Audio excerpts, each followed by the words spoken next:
Project Percival Young here. You know what? I was a bit out of the loop for the past couple of weeks now, so forgive me if I'm asking questions that you've been asking in the past. Can I ask you? I was really intrigued with your speech last night. I've got two questions. Let me ask the first question though. A broader question. You mentioned that there's quite a big incentive for you guys in this Rainbow Cup, though. Just explain that.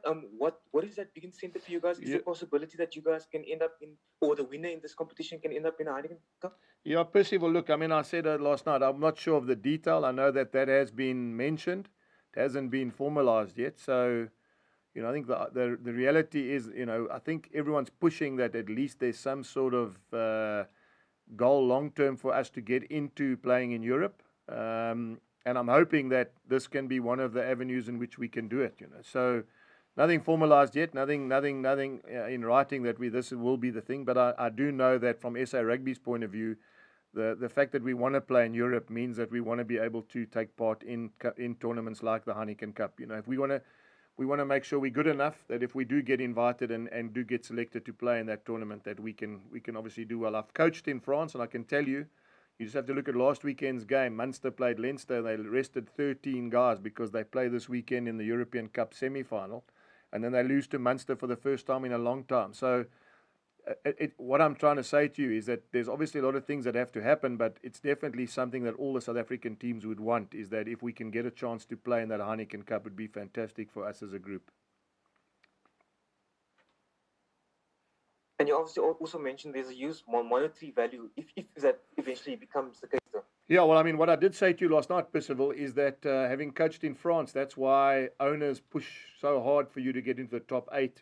Bottom line is if you make the top 8 and you qualify for Heineken Cup, you get a massive monetary incentive to play in that competition.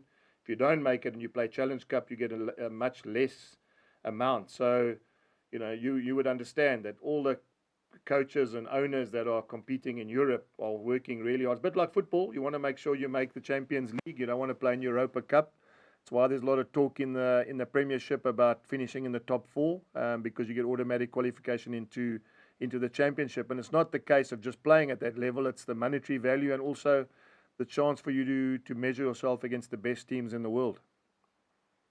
And this is my last question, Coach Jack.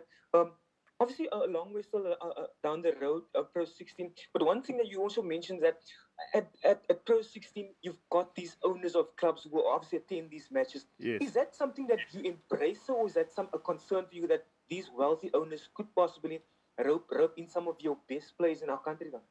Well, I mean, Percival answered for you with that. And then put it this way, all of them are playing. It's 350 South Africans playing overseas. So, I mean, that is the risk you have when you take your good players overseas, without even taking them.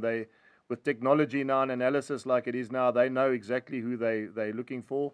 And it's always going to be an opportunity for when you take your good players overseas for those owners to firsthand see them in action against their club side. So we've just got to make sure, as I said, that's why this competition, and I said it earlier to Ken Borland, is that's why this competition is important to us. It's important for me to see what different combinations we have. If we lose 1 or 2 players, if some guys out of contract move on, which is happening and it happens all the time, are we going to be strong enough to actually be able to compete on all those levels? We from Pro 14 or Pro 16 as it will be, to Heineken Cup if we get into there, to Currie Cup. There's going to be a lot of rugby for a group of players to play. So we've got to make sure as a union, and again I speak on behalf of Edgar, the CEO, the president, and the board, is that we are prepared enough and we are good enough that if we do get into all those competitions, we can be competitive.